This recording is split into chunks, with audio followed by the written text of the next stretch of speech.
Hi y'all, my name is Mr. Chao and welcome to Chao Time. I'm back with the second installment of a 3-part mini-series of older watches in my collection. This time I'm back with the Rolex Explorer II with the polar dial. This is the 16570. I've had this watch for about a year now, I think. I lusted after it for a long time before I picked it up, and I'm ready to share my thoughts. The way I review watches is by scoring them against a rubric on their components, such as the case and bracelet, the dial, the movement, and also a more subjective category for brand and heritage. If you're interested in how this works, there is a video in the top right hand corner. I also then take that total score I get from the rubric and I apply a value multiplier. That gives me a value score, and then I take those two scores and I rank them amongst all the watches I've reviewed thus far. After all that, I give a completely subjective opinion based on my own emotions, my attachment to the watch, my personal preferences, and with this particular watch especially, the position that it takes in the context of the larger watch collection.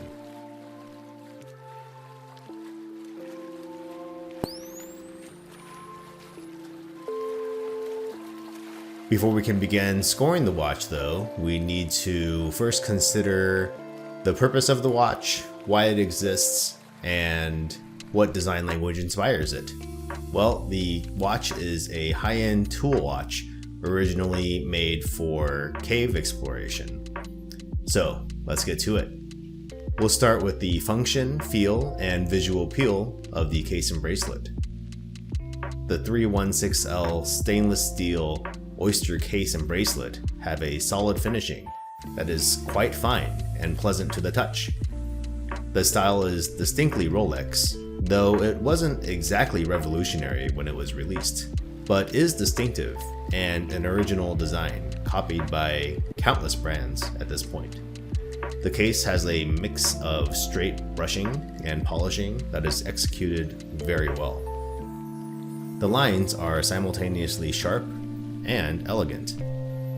The bezel has a radial brush that complements the case in a subtle way. There is also a polished bevel here to draw attention and visual interest.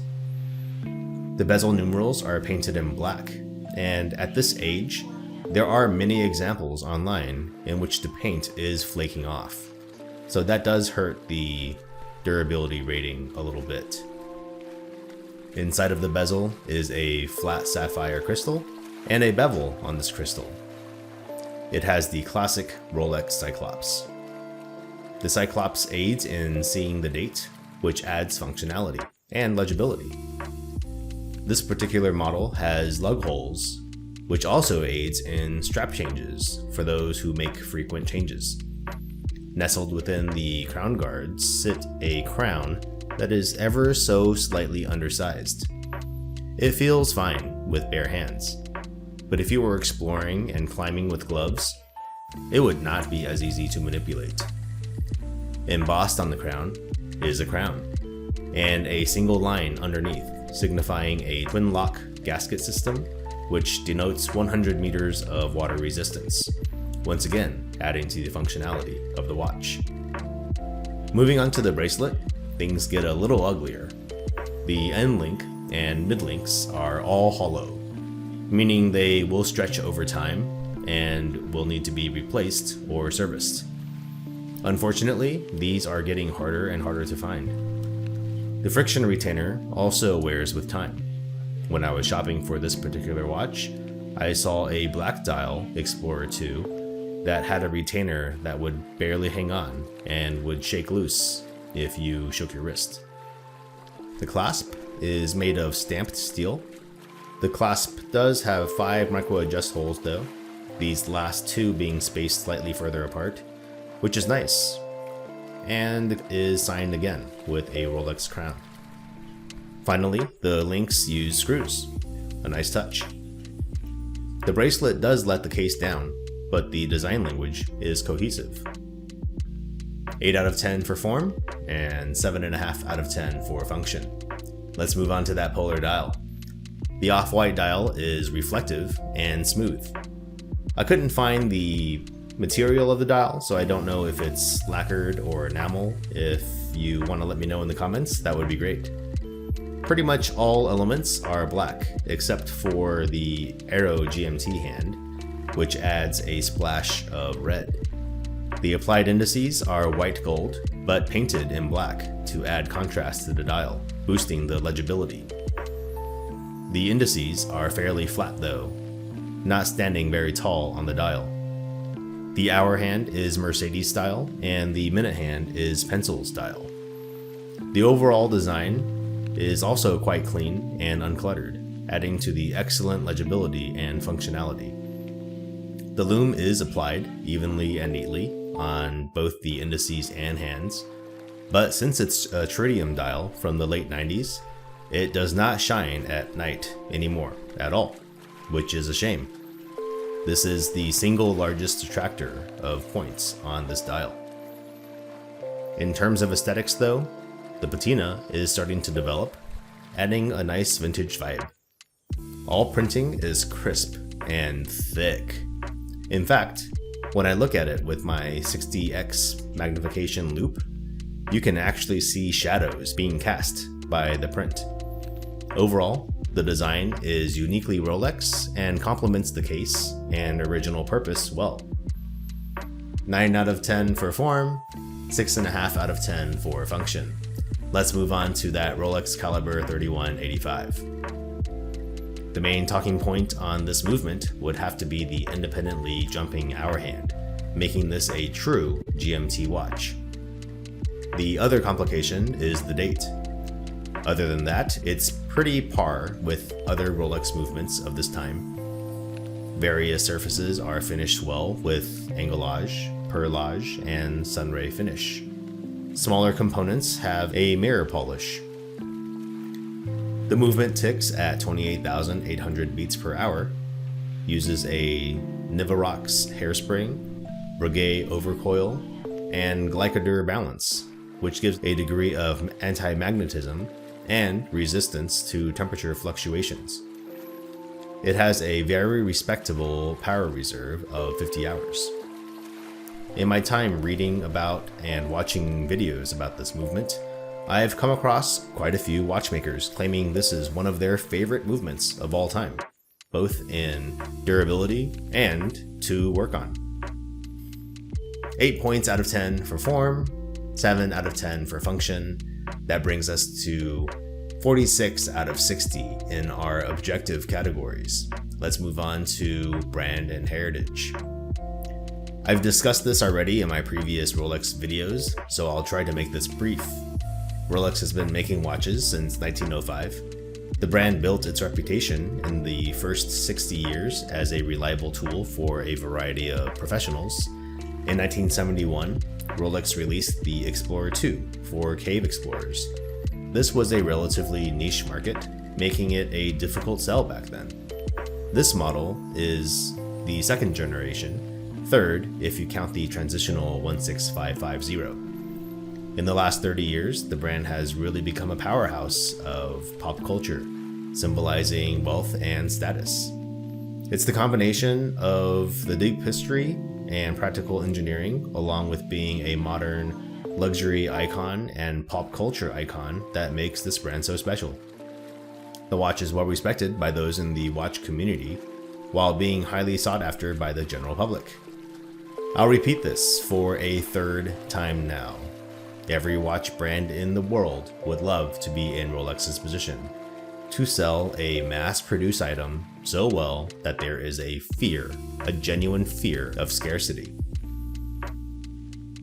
9 out of 10 for the brand's heritage and prestige, bringing the total score to 55 out of 70.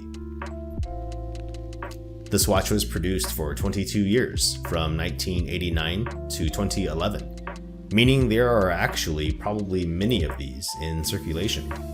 However, due to the increased interest in stainless steel Rolex lately, the prices have ballooned way past $5,000, which is the limit of the value multiplier's usefulness. Just for informational reasons though, the current price of these watches ranges from about $7,000 to $10,000 depending on condition, accessories, and geography. That means the value multiplier will be 1 and the value score remains at 55. That means that the classic Rolex Explorer II edges the Panerai for 4th place in total score and comes in 9th for value. So, on to my personal opinion on this watch. I used to not actually like Rolex as a brand that much. I thought that their designs were kind of plain and that their prices were really overinflated. Finally, I didn't really like some of their more unsavory business practices, but once I saw this particular watch, those concerns just melted right away. The brushing on this watch I think is really nice. There's not that many polished parts, just like the Explorer 1, which I really like. Especially the mid-link on the bracelet. I don't like that about the GMT Master. The sloping on this bezel is really steep. It reminds me of the Explorer or the Oyster Perpetual, except it has these nice numerals painted into it, and it has that radial brushing, which I think is really sharp. I think the thing about this watch though is that everything just comes together so well.